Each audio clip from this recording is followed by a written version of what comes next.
Allez, salut tout le monde. Je suis très heureux de vous retrouver aujourd'hui pour mon top 10. Voilà, de mes catcheurs de l'année 2021. Un format un peu particulier parce que tout simplement ce top 10 a été enregistré lors de mon tout premier live sur ma chaîne Twitch. Mon tout premier live hebdomadaire, on va dire, sur ma chaîne Twitch le mercredi. Et donc ça a été enregistré donc mercredi dernier. Et voilà, pour le mercredi. Et donc voilà, donc c'est un format clairement sans aucun montage. Mais en tout cas, n'hésitez pas à venir me rejoindre sur ma chaîne Twitch. Le lien est dans la description pour tous les mercredis. Pour l'émission le mercredi, c'est à 21 h sur ma chaîne Twitch. Donc voilà, donc je compte sur vous. Profitez bien de ce top 10 des catcheurs de l'année 2021. Et puis bah voilà, n'hésitez pas à laisser un bon gros like, un partage et tout ça, je compte sur vous. Merci à vous. Et comme on dit chez nous, banzai. Et surtout, n'oubliez pas, soyez curieux.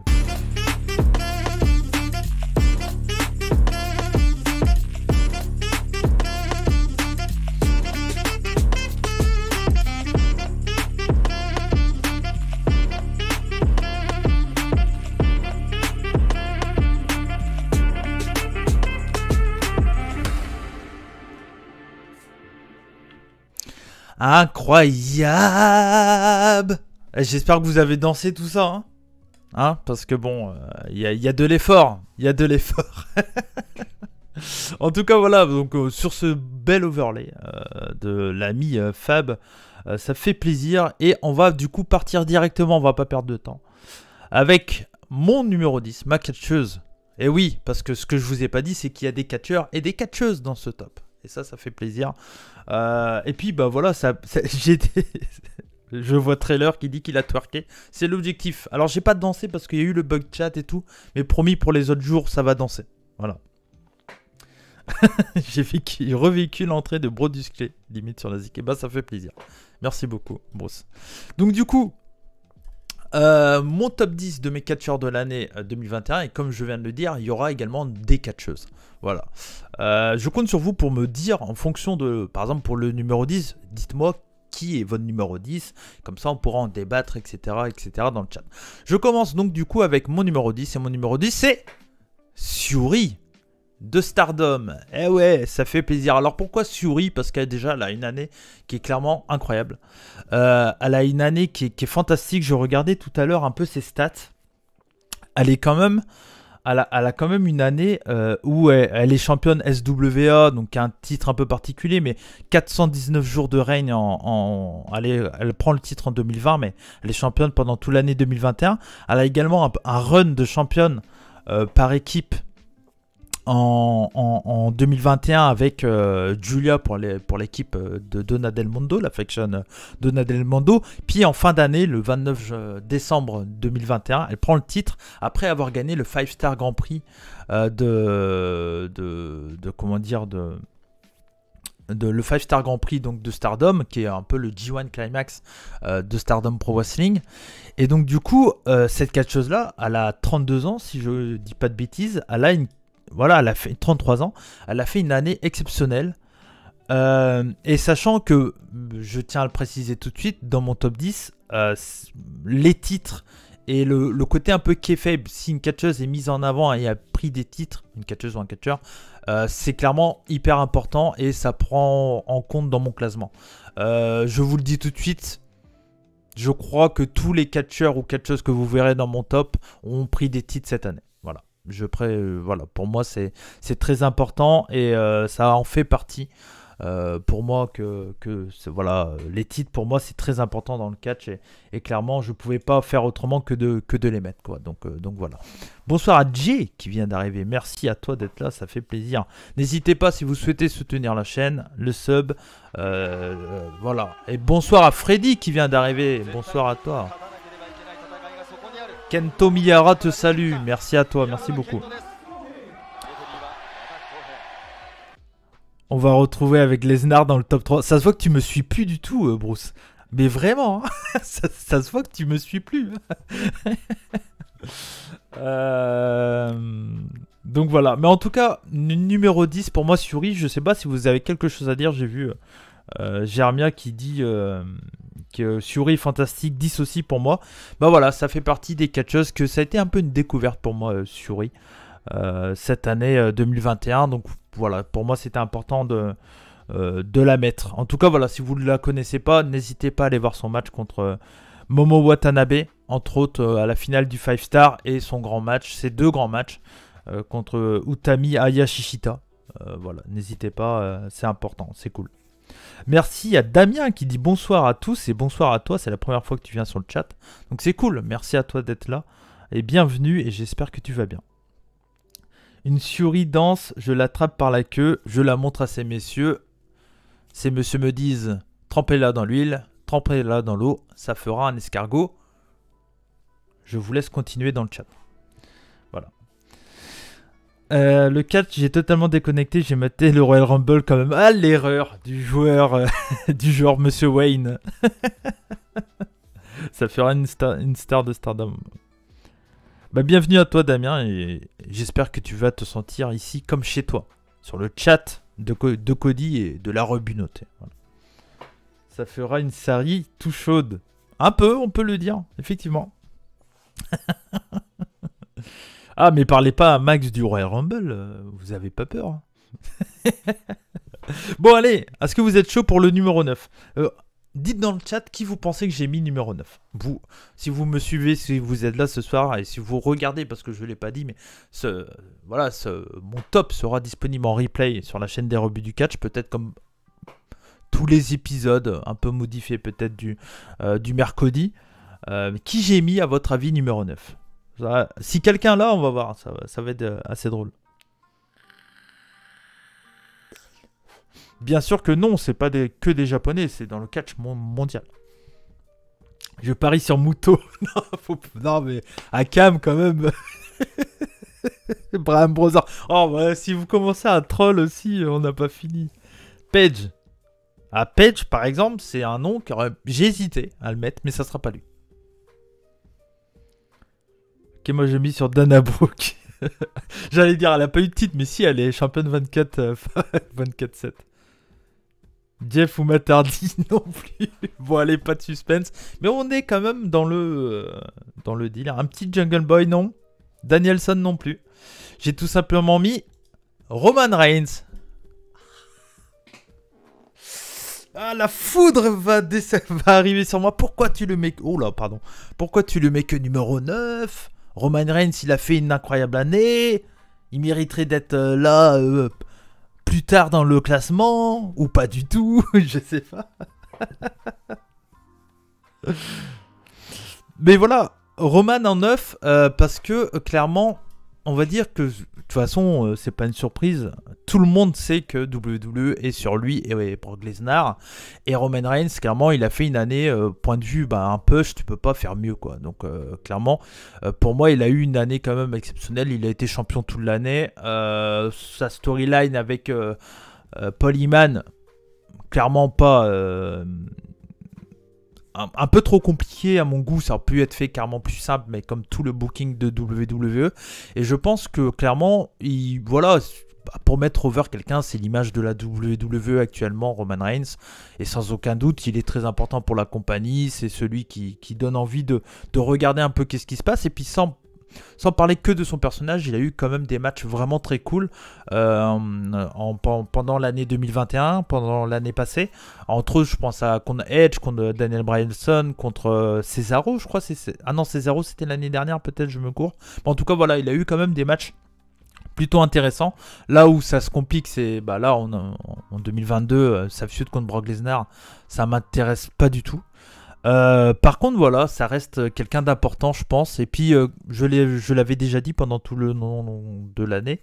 On est, pour moi, obligé de le mettre dans un classement cette année. C'est quand même la tête d'affiche de la promotion la plus connue au monde, quoi. Donc, ça reste quand même... c'était bien en 2021 contre Cesaro, d'accord. Bah, merci, Mika. Par exemple, contre Cesaro, hein, c'était assez, même très très bon. Il a fait des très bons matchs. Et voilà, après on aime ou pas son booking, mais moi personnellement c'est quelqu'un que j'étais obligé de mettre. Et clairement, je vous le dis, ceux qui arrivent après, pour moi, ils sont beaucoup plus forts que Roman Reigns, et beaucoup plus important à mes yeux. Encore une fois, c'est que mon classement. Mais voilà, j'étais obligé de le mettre et je le mets numéro 9. Donc voilà. Sur les deux lutteurs composant le roster de la WWE avec Lesnar, c'est le meilleur, oui. On va pas commencer à faire du WWE bashing, mais bon. Oui, effectivement, ils ont des soucis pour booker d'autres mecs. Mais bon, voilà. Hormis ça, bon, bah. Si tu regardes ce qu'ils font avec Roman Reigns, ils le font plutôt bien, un peu trop. Et des fois, c'est un peu fait bizarrement, mais ça reste quand même voilà, assez solide et plutôt intéressant. Moi, je mets clairement Jacob Fatu. Alors voilà, encore une fois, c'est mon classement et c'est des catcheurs que j'ai vus. Jacob Fatu, j'ai pas du tout regardé MLW cette année, donc je sais pas du tout ce qu'il vaut. Donc voilà. Je découvre les débuts de Reigns en heel, c'est vraiment bon. Ben oui, ben je suis, ouais, effectivement, moi, son début de Reigns en heel quand il arrive l'année dernière, enfin en 2020 du coup, quand il fait son comeback en heel et tout ça, c'est très très intéressant. Et même son début d'année, de janvier à peut-être à Survivor Series, c'était le seul programme qui m'intéressait quoi. Après là en fin d'année avec Day One, bon où il a pas été là en début d'année, puis là au Rumble, voilà. Mais à voir ce que ça va donner. En tout cas voilà, bon bah on aura le match Lesnar, je pense, bah, c'est sûr pratiquement qu'on aura Roman Reigns et Lesnar à Mania. On verra ce que ça va donner. Hein. Et oui, Akam est donc en 2012, il découvre le Shield. Akam, toujours à son rythme. Mais il a raison, c'est comme ça qu'on aime le catch, bien sûr. On repart au Japon. Avec, pour le numéro 8, une catcheuse à nouveau. J'ai mis Syuri, j'étais obligé de la mettre également.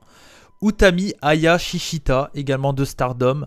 Bah, elle, c'est pour moi, c'est... Alors, je suis pas un grand connaisseur de Stardom, hein, je le dis tout le temps. Mais pour moi, Utami Aya Shishita a été clairement la meilleure en 2021 chez Stardom. Sans aucun doute, elle a fait des main events fantastiques. Elle est charismatique, elle est très jeune. Elle a clairement prouvé qu'elle avait qu'elle avait du gros star power, que pour moi tout autant que des Yoshirai ou autres.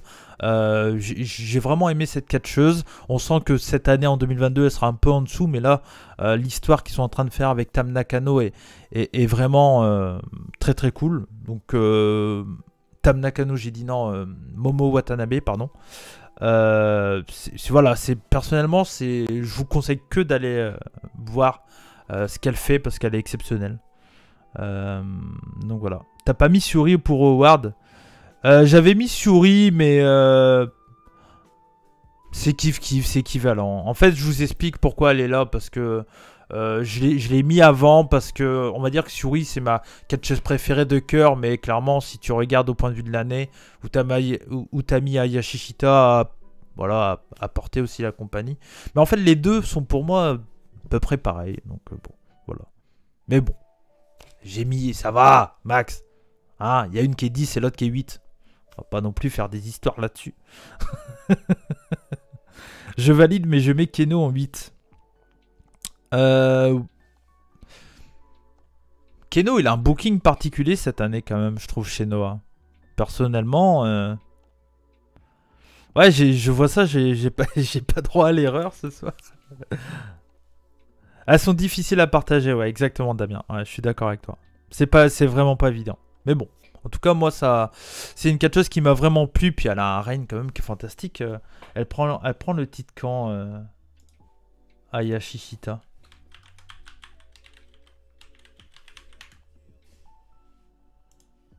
Elle prend le titre quand? Elle prend le titre... Ouais, elle prend le titre le 15 novembre 2020.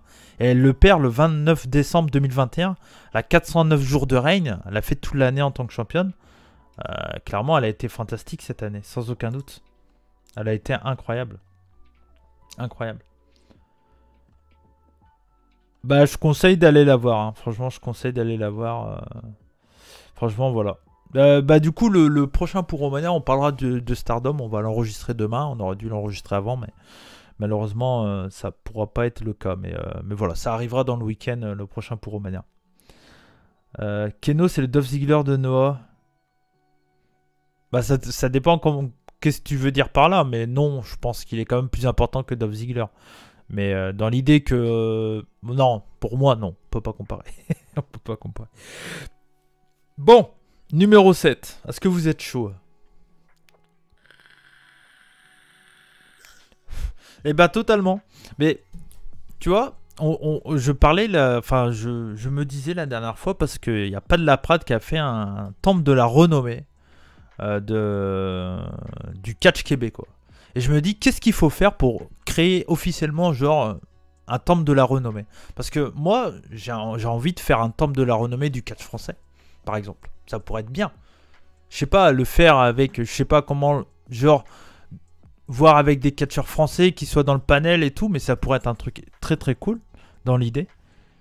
Et je sais pas si tout le monde peut faire un top de la renommée ou... Parce que moi je kifferais rendre hommage à des vieux catcheurs et tout ça. Mais dans l'idée c'est un de mes projets, tu vois. Mais le temple de la renommée du catch français. Je sais pas. C'est des idées comme ça, j'en ai tellement tout le temps. Takeshita. Eh ben non. Will Ospreay, numéro 7. Et je le mets assez tôt dans le classement. Parce que, oui, t'as raison, Gringo. Je crois que tout le monde peut le faire. Ouais. Mais dans l'idée, voilà, c'est un petit truc que j'aimerais faire. Je mets Will Ospreay là, en numéro 7. Parce que sa blessure. Ça n'empêche qu'au point de vue in-ring, je parle encore une fois que du catcheur. Je veux pas avoir de commentaires sur le mec en question. Après, je peux comprendre qu'on ne l'aime pas par rapport à ça. Je comprends tout à fait. Mais là, pour le coup, je juge le catcheur. Je le mets 7 parce que, voilà, grosse blessure. Il était tellement bien parti en début d'année pour être sûrement numéro 1. Je le mets que 7 dû à sa blessure et au fait que, bah, à la fin d'année, il fait Rev Pro, il fait Strong, il défend son titre. Mais voilà, il n'est pas là où on aurait voulu le voir. Et du coup, voilà, c'est pour ça que je le mets que 7. Ça n'empêche qu'il est exceptionnel dans tous ses matchs. Et vu son début d'année, je vous rappelle que pour moi, il a déjà 2-5 casquettes. Sans aucun doute, il sera très très haut l'année prochaine s'il ne se pète pas. Mais voilà. Pour moi, il est exceptionnel de toute façon. Je suis surpris de le voir si tôt dans ton classement vu l'année qu'il a fait malgré sa blessure. Ben, moi, c'est surtout sa blessure. Et je trouve que vous allez voir qu'après... tous les catcheurs que j'ai mis après, pour moi, ils sont plus importants dans leur promotion, en fait. Parce que Will Ospreay, chez New Japan Pro Wrestling, alors oui, il gagne la New Japan Cup, oui, il prend le titre sur la première défense de Kota Ibushi, il a son putain de match contre Shingo Takagi, derrière, il se pète, et derrière, c'est bien ce qui se passe chez Strong et tout, mais après, chez Rev Pro, en fin d'année, c'est cool aussi. Mais voilà, je pense que il est trop absent pendant toute l'année pour être un peu plus haut, pour moi. Strong, on s'en fout en vrai, je suis assez d'accord avec toi. Ben, totalement, Akam, je suis d'accord avec toi. Il a fait une bonne année, une très très bonne année, franchement. Voilà, il est exceptionnel. Hein, et puis l'année prochaine, clairement, ça va être quelque chose de ouf, hein, sans aucun doute. Sans aucun doute. Je viens de voir que... En fait, je crois que c'est Streamlabs qui est mort ce soir. Parce que mes subs, ils n'ont pas été pris en compte. Donc bon, voilà. Mais en tout cas, on est à 3 subs. Merci à vous, aux 3 subs. J'ai pas encore vu trop de matchs, mais son match contre Trey Miguel et Blake Christian, du coup, était sympa à Warrior. À Warrior Wrestling, oui, il a pris le titre Warrior aussi l'année dernière. Il sera un, tu sais pas encore. Bah, s'il se pète pas, oui, il est parti pour... Mais Jay White, on n'a rien vu. Tu dis Jay White en 7, mais Jay White, on n'a rien vu l'année dernière. Il a rien fait. À part Impact. Il a fait quoi l'année dernière, Jay White? Il perd en début d'année à Kingdom. Derrière, on le voit plus. Pour moi, Jay White, il a rien fait l'année dernière. Et c'est très dommage. Très dommage. Il a Impact, d'accord, mais il est pas important. Il est pas pour le titre ou autre, tu vois. Ouais, champion Never, ouais. Mais bon, vous avez vu que pour le moment, les 3 ont... Enfin, les 4, pardon, ont eu un titre, quoi. Un gros titre dans leur compagnie. Donc, mais je pense que cette année, il pourra revenir chez New Japan. Hein. Enfin, j'espère qu'il sera au G1, clairement. Ouais, mais plusieurs défenses de titre, c'est le titre never. Germien. Pour moi, c'est. Comparé à tous les catcheurs que j'ai mis dans ma liste, c'est. Moi, un mec qui est champion dans sa compagnie, c'est tout de suite, ça prend une importance. Mais c'est mon avis, encore une fois. Ouais, voilà, son match contre Ishii. Ouais. Il a pas fait le G1 en 2021. Il a pas fait le G1, on est d'accord.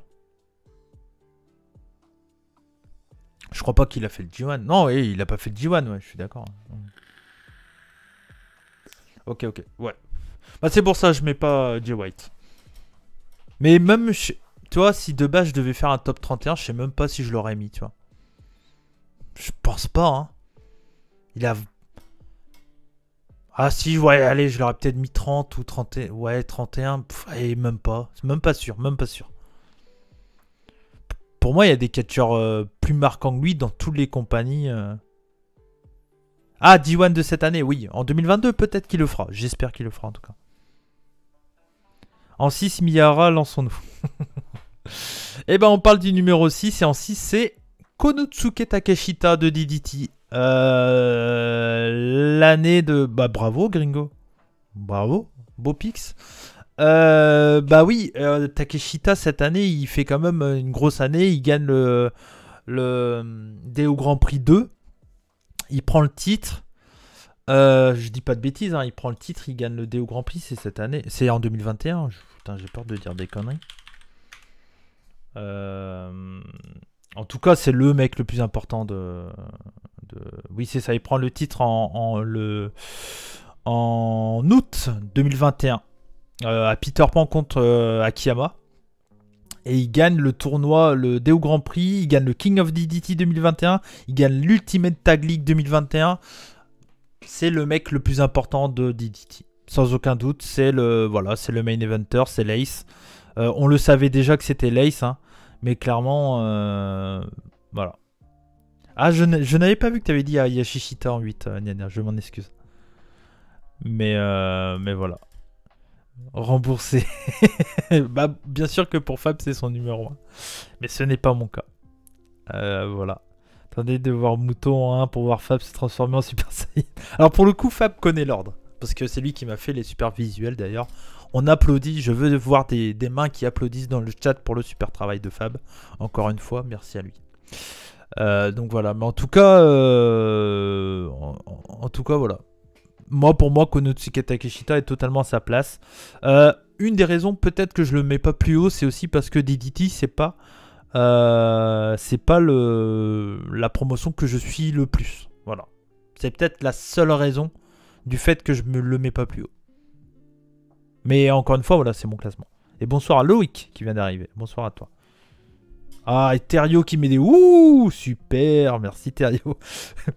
Pour le moment, c'est le seul émoticône que vous avez, les subs. Si on arrive à 10, alors là, on est actuellement à 3, j'en ferai. De toute façon, avec Fab, on va commencer à travailler automatiquement. Il ne suit pas beaucoup, pourtant, Cody McRae dans un champion. Effectivement, je pense qu'on est plusieurs à avoir été champion de DDT, mais effectivement, dans mon palmarès, je veux que ça soit marqué le jour où j'ai une page catch match. Faites parler de moi parce que je suis dans le catch depuis 2007. J'étais catcheur. Maintenant je suis commentateur. Je pense être assez présent sur le circuit français. J'ai toujours pas de page catch match. Je comprends pas pourquoi. Donc voilà.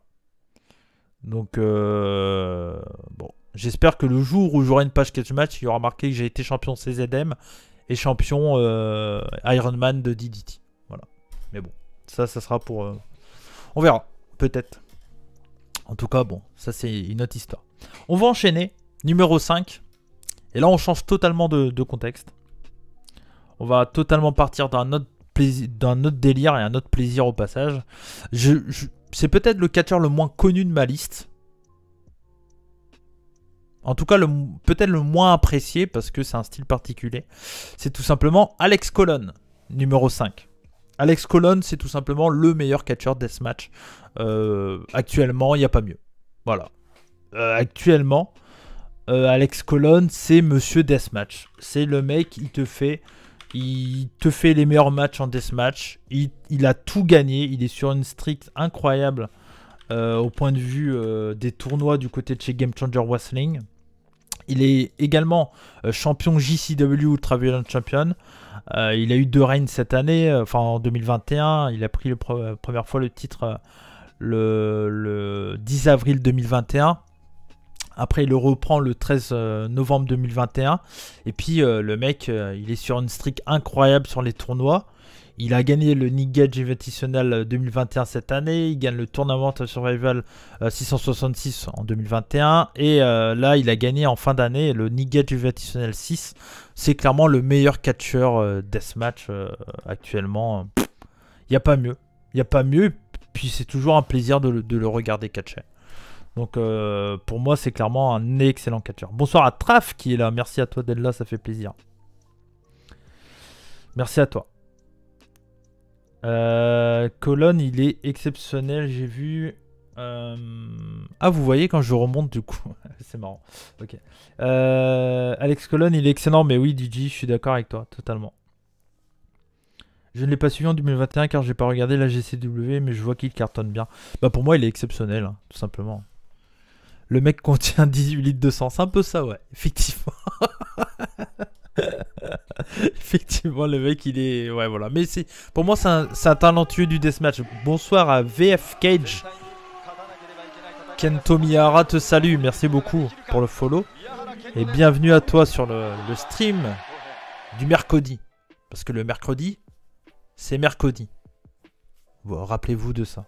Je compte sur vous. En tout cas, voilà. Mais numéro 5, Alex Colon.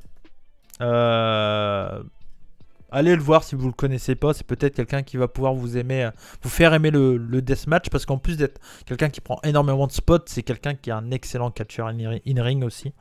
Et pour moi, voilà, j'adore les Japonais. Hein, Takeda, Jun Kasai et consorts. Mais aux États-Unis, pour moi, le meilleur, c'est Alex Colon. Sans aucun doute. Et avec plaisir, VF. Un sacré combat avec Drew Parker, effectivement, VF. Totalement d'accord avec toi. Contre Drew Parker, il est exceptionnel son combat. Je crois que... J'ai un doute, je sais même plus qu'est-ce que j'ai placé en match de l'année. Je sais que j'en ai mis un. Est-ce que c'est son match contre Drew Parker que j'ai mis dans mon top 10? J'ai un doute. Je crois que c'est celui-là que j'ai mis dans mon top 10 des matchs de l'année 2021. Je crois. Mais j'ai plus de souvenirs parce que Mais voilà. Mais en tout cas, oui, effectivement, il est exceptionnel pour moi. Bonsoir, en train de regarder ton live dans la voiture pour rentrer à la maison après le taf. Bah, fais attention à toi, Tom, et merci de nous rejoindre. En tout cas, merci à toi. Dans ton top 10, c'est la finale. Ah, c'est la finale du Tournament of Survival. Exactement. Merci, trailer. Mais bon, les deux étaient trop bien. Pour les deux titres, ça fait bizarre de te suivre sur Twitch. Ah bah, habitue-toi à VF parce que tous les mercredis, c'est mercredi. Et le mercredi, c'est... Bah, c'est mercredi. Je sais pas. Mais oui, voilà. Mais en tout cas, j'essaierai de... Donc, sur tous les mercredis, vous allez me voir en stream. Et je stream de temps en temps, un peu à l'arrache, où je préviens de dernière minute, etc. Mais voilà. Mais en tout cas, merci à vous. Vous êtes plus d'une vingtaine. Et ça fait plaisir. J'espère que vous serez de plus en plus nombreux tous les mercredis. Et puis voilà, on va débattre, on va s'amuser, on va parler de plein de catch. Donc c'est cool. Car cela remonte à l'époque sur YouTube. Ah bah, hey. Bah merci à toi de me suivre depuis le temps en tout cas.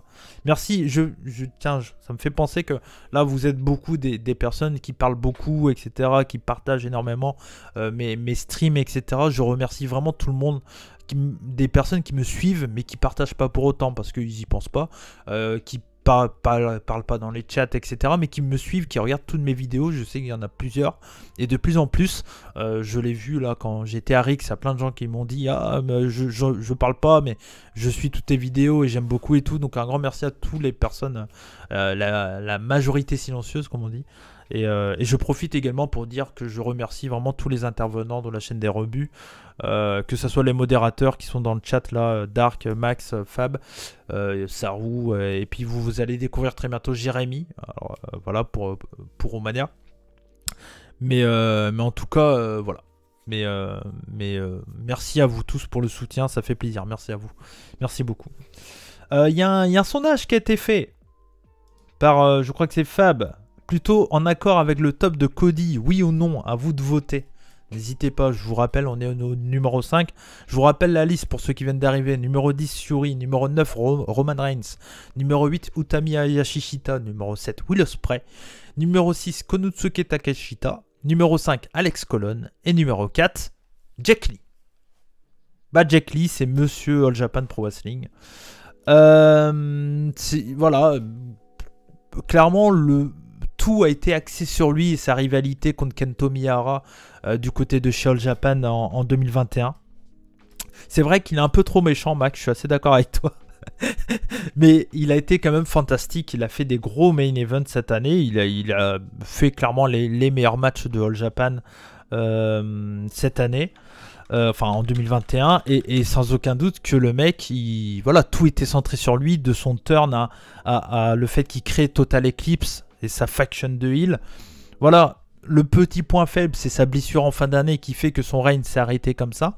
Mais j'ai hâte de le revoir revenir parce que clairement, voilà, le fait que Kento Miyahara a pris le titre, c'est peut-être un indice sur le fait que ça devait être Kento qui allait prendre le titre à Jack Lee. Voilà, effectivement, ça tourne entre deux catcheurs, mais en même temps, c'est les deux meilleurs catcheurs de leur compagnie. Et je préfère ça à Suwama, personnellement. Donc voilà pourquoi je mets Jack Lee numéro 4. Il est tellement important chez All Japan que j'étais obligé de le mettre, clairement. Et puis il a eu une année très très importante, clairement. Donc, mais un bon méchant, pas comme Evil. Ah oui, effectivement, alors ça triche un peu comme Evil, mais c'est pas au point d'Evil.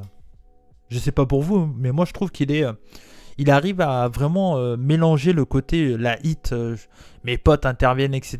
Mais en même temps, ça catche bien Jack Lee. Et ça kick fort aussi, c'est cool.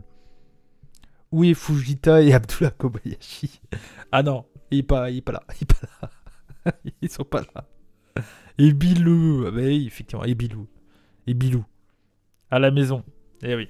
Non mais voilà, Jack Lee, puis si vous le connaissez pas, encore une fois, soyez curieux, allez le voir. Très charismatique. Je sais pas ce que vous en pensez sur Jack Lee, mais je le trouve hyper charismatique comme catcheur. Moi, dès que je le vois, et puis sa tenue, enfin franchement, quand il rentre sur un ring, il est classe, quoi. Il est super classe. Plus depuis le Ultimate Zessure. Ben oui, je suis d'accord avec toi, Max. C'est vrai qu'il était un peu fade en face. Un peu fade en face. Alors pour le moment, sur le sondage que vous pouvez encore voter, il y a 5 personnes qui sont d'accord avec mon top et 2 qui sont pas d'accord. Je vous demanderai de vous dire dans le chat qui est pas d'accord avec moi et d'expliquer pourquoi. Parce que l'objectif, c'est de débattre, bien entendu. C'est un fifou, mais qui kick bien. Ouais. Mais c'est vrai que quand il rentrait avec Dropkick Murphy, c'était cool. Mais bon. C'était pas très free copyright, quoi. C'est Fab et Max. Peut-être, ça se peut.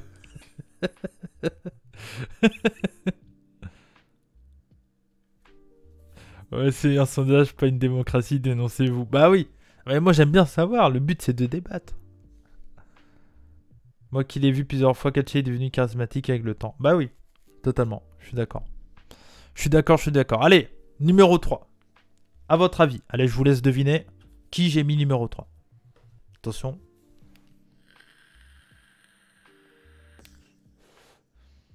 « 3 Ibushi, 2 Omega, 1 Shingo. »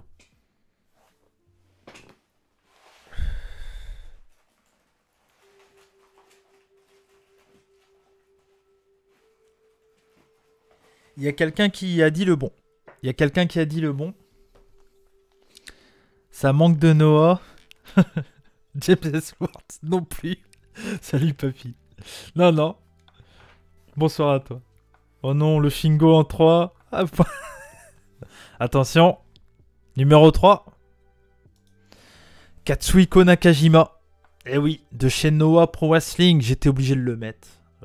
Dans mon top 3, il a fait quand même une année un peu particulière dans un premier temps avec sa feud contre Masaki Tamiya. Mais clairement, et bravo à Nyanya d'ailleurs, il comprendra pourquoi. Hein. Mais clairement pour moi, Nakajima cette année, il est quand même exceptionnel. Je pense que si il a un gros run cette année en 2022, il sera très haut aussi parce que le mec dans tous ses matchs, il est exceptionnel dans ses coups de pied. C'est un kicker tellement incroyable, il est tellement intense et tellement fou que pour moi, il faut, si on le connaît pas, il faut clairement aller le voir parce qu'il est juste exceptionnel ce catcheur. En plus d'être charismatique, alors on le préférait ou pas quand il avait des cheveux. Personnellement, j'aime beaucoup sa coupe de cheveux actuellement. Vous savez, pour la team de Puromania, c'est très important les coupes de cheveux. On l'a vu avec Lindaman, hein, il a perdu 10% de charisme, 20% de charisme. En tout cas, voilà, moi Nakajima, j'ai pas eu trop un manque de charisme. Je trouve que cette coupe de cheveux là lui va bien et le mec il est exceptionnel. Donc voilà. Bah tu peux Riot parce qu'il a déjà été nommé Will Ospreay. Donc il a déjà été nommé. Mais Nakajima, effectivement, il a une attitude très classe et pour moi, il est fantastique. Donc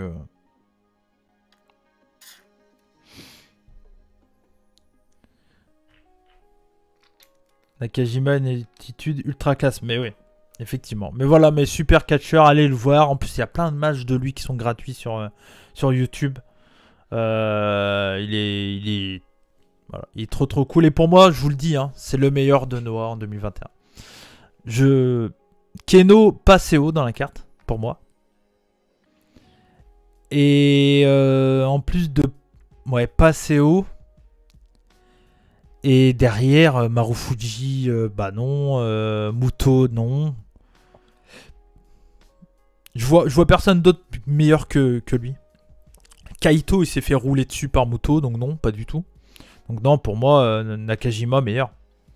Meilleur.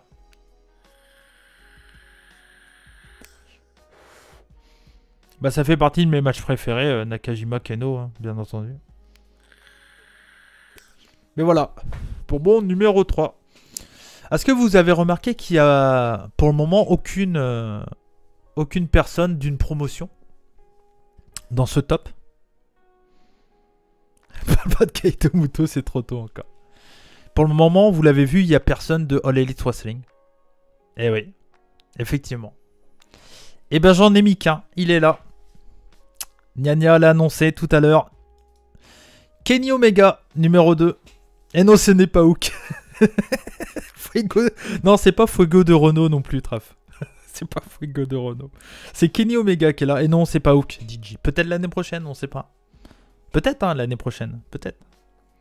Mais en tout cas, non, Hook est pas là. Numéro 2, Kenny Omega. Il a fait quand même une année assez exceptionnelle. Au point de vue, déjà, il a un règne de malade. Tout a été carry sur lui. Il a son run chez Impact qui est... on peut penser ce qu'on veut, mais je trouve quand même assez important et ça fait le buzz. C'est un peu ce qu'on demande d'un catcheur de sa trempe. En plus de ça, bon, il était champion AAA. Il a eu une belle défense de titre contre Andrade. Malheureusement, il a que ça, je crois. Il a une défense de... Ouais, non, c'est ça en 2021. Il a que cette défense de titre contre Andrade, pardon. Il rend le titre vacant suite à sa blessure. Mais il a un règne quand même de 346 jours. Il prend le titre en fin d'année 2020. Il le perd en novembre 2021 contre Hangman Page. Donc c'était clairement la personne qui devait gagner contre Kenny Omega.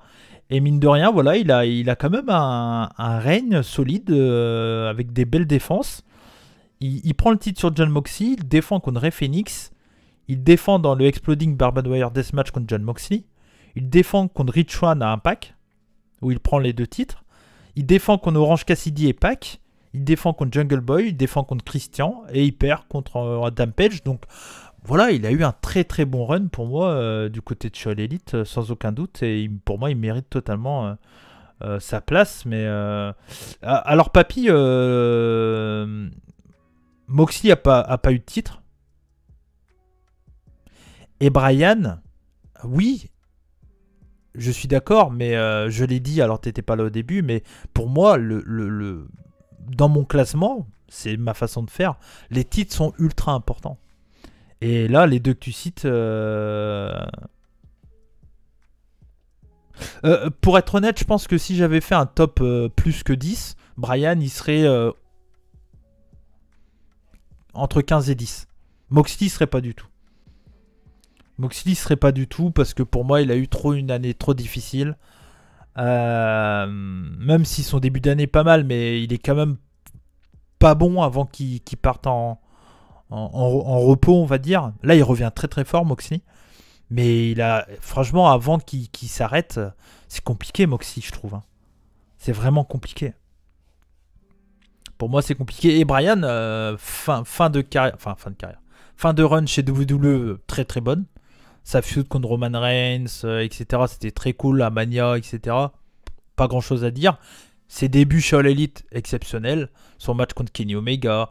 Là, sa feud contre Hangman Page qui a sorti 2 putains de matchs. Là, la suite qui m'intéresse énormément là pour ce début d'année 2022. Avec pourquoi pas également la possibilité de le voir, on l'espère, même si j'ai un peu peur. Pourquoi pas le voir chez New Japan Pro Wrestling pour l'année prochaine.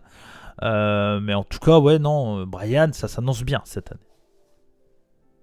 Mox, c'est beaucoup de squash. Ouais. Mais pour moi, on l'a eu le cleaner. Papy, je te comprends pas là-dessus. Mais bon, après. Hein.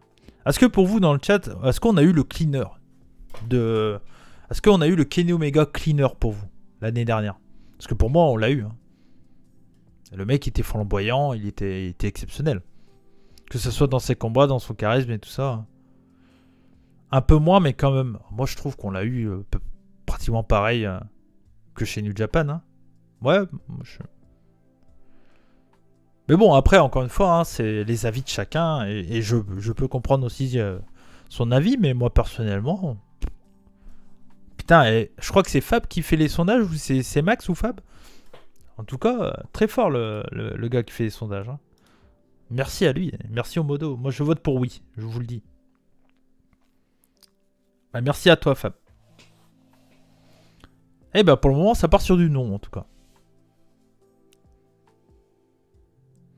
Eh ben, on va regarder après le résultat. Bah, quoique, je peux le laisser comme ça. Comme ça, on le voit évoluer en fonction.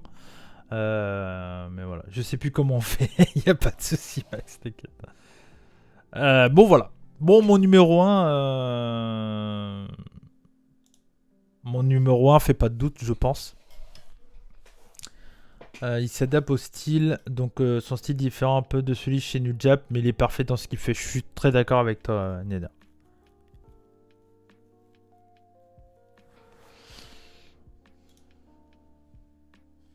Muto, Fujita, Sanshiro Takagi. Alors c'est un Takagi, effectivement, c'est Shingo Takagi. Bien entendu, j'étais obligé de le mettre. Qui, clairement, aurait pu penser que le mec allait être à ce niveau-là chez New Japan l'année dernière, quoi. Il a été incroyable. Il a été incroyable. Alors, non mais... Papy, encore, je l'avais dit, non. Toi, tu le voulais. Mais dans le booking, personne n'aurait pensé qu'il aurait été champion toute l'année. Personne. Toi, tu peux l'espérer, mais il n'était pas du tout construit comme ça. En fait. Oui, tout le monde voulait le voir champion. Tout le monde veut voir Ishii champion. Ou presque. Mais on sait tous que ça se fera jamais. Shingo, il était destiné à être champion never, point barre. Gros max. Personne aurait cru pas qu'il n'était pas capable d'être champion. Qu'il n'aurait pas eu la possibilité d'être champion. C'est là la petite différence. C'est ça la différence. Qu'il soit capable d'être un excellent champion, tout le monde le savait. Franchement. Et je pense que personne n'a été... comment dire, déçu de son run. Parce que attends, je vais reprendre un peu le run de Shingo cette année. Enfin, l'année dernière, vous m'avez compris. Shingo, l'année dernière. Alors, il prend le titre donc à Okada. Dans un match très très bon. Vous avez beaucoup de souvenirs, j'imagine. En tout cas, moi j'en ai. Il défend contre Hiroshi Tanahashi dans un... Pour moi, très bon match. Pour d'autres, un peu moins. Mais ça dépend si on aime un peu le catch de Tanahashi. Il y a son match contre Evil qui est pas ouf. Mais c'est un peu Evil. Il y a son super match contre Zack Sabre Jr. Match revanche. d'après G1 Climax qui est exceptionnel. Et puis bah, son match où il perd le titre contre Okada. Donc pas beaucoup de défense non plus, mais on va dire que c'est un peu une habitude du côté de chez New Japan. Mais derrière, il a été ultra costaud. Il a fait un G1 exceptionnel. Voilà. Pour moi, c'est le meilleur catcheur du monde en 2021, sans aucun doute. Et on s'en doutait qu'il était capable. C'est pas ça mon truc, c'est pas ça que je dis. Mais par contre, là où on avait des doutes, c'est est-ce que New Japan va vouloir qu'il soit à cette place-là, quoi. C'est ça le truc. Le problème de Shingo Tana, c'est que la salle est amorphe. Le Wrestle Grand Slam, grosse déception, même si le contexte sanitaire oblige. Ouais, bah c'est ça. On espère que ça va être mieux cette année, hein, clairement. On espère. Quand il bat Okada, j'ai été surpris car je m'y attendais pas.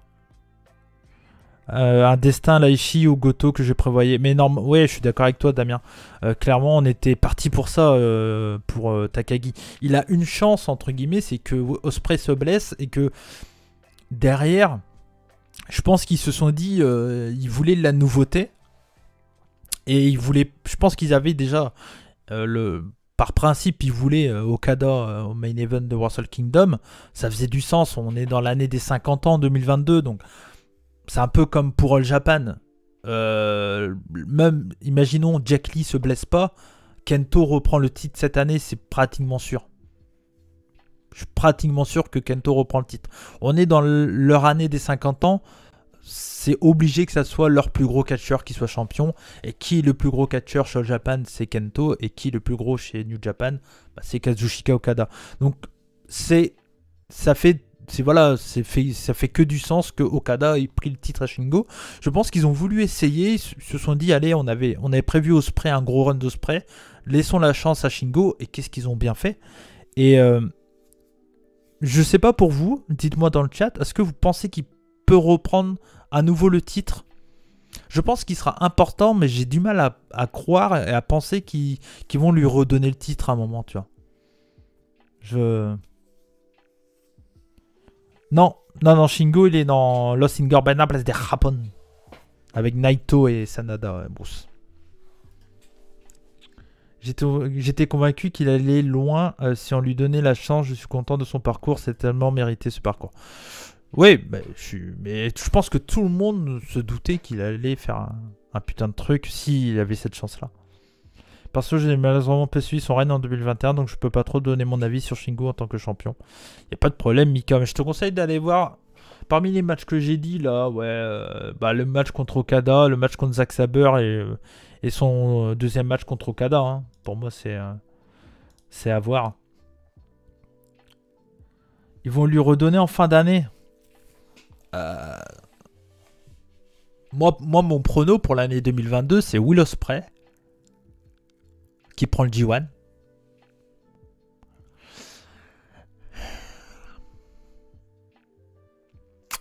Après, je pense qu'Okada va être champion toute l'année, moi. Ospreay G1, tout à fait, ouais. Il n'y aura pas de Gaijin pour occuper une place dans le top 5 New Japan, donc il aura peut-être dans les contenders, mais pas plus. Ouais, je pense qu'il peut avoir un match cette année, mais je pense qu'il le perd. Ouais, je pense que Ospreay gagne à Kondo Okada l'année prochaine. Ouais, je pense aussi. Hein.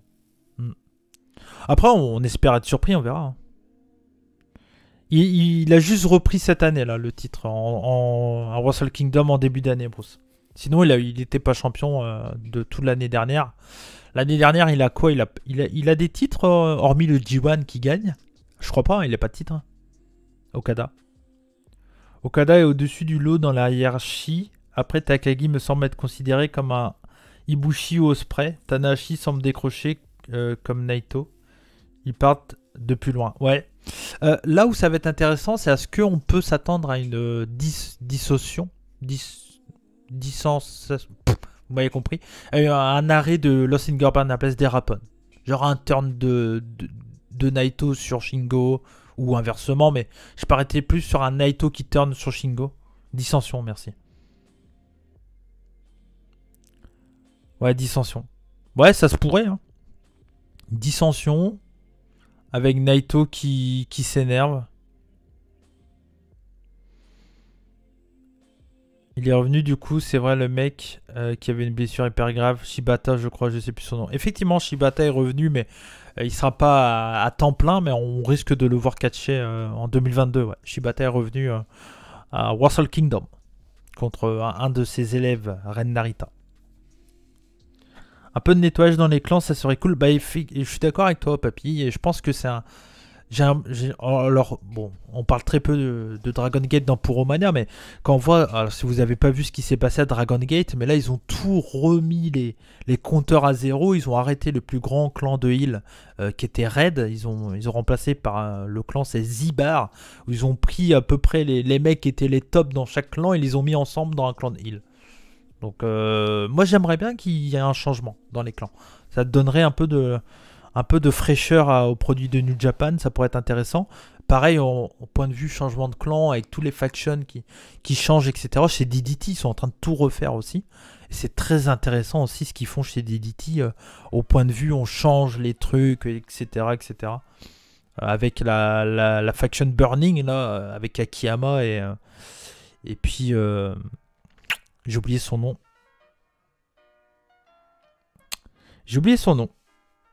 Vous voyez de qui je parle. Et effectivement, Stardom a énormément bougé avec Momo Watanabe qui a turn, etc. Tetsuya Endo, merci. Vous êtes 9 à être d'accord avec ça. Shingo numéro 1. Eh oui, bien sûr, vous avez raison. Donc voilà, mon top 10 de cette année. Donc j'espère que ça vous a plu. En tout cas, je redis le top. Donc numéro 9. Pardon. Numéro 10, Yuri. Numéro 9, Roman Reigns. Numéro 8, Utami Hayashishita. Numéro 7, Will Ospreay. Numéro 6, Konutsuke Takeshita. Numéro 5, Alex Colon. Numéro 4, Jack Lee. Numéro 3, Katsuhiko Nakajima. Numéro 2, Kenny Omega. Numéro 1, Shingo Takagi. Donc voilà.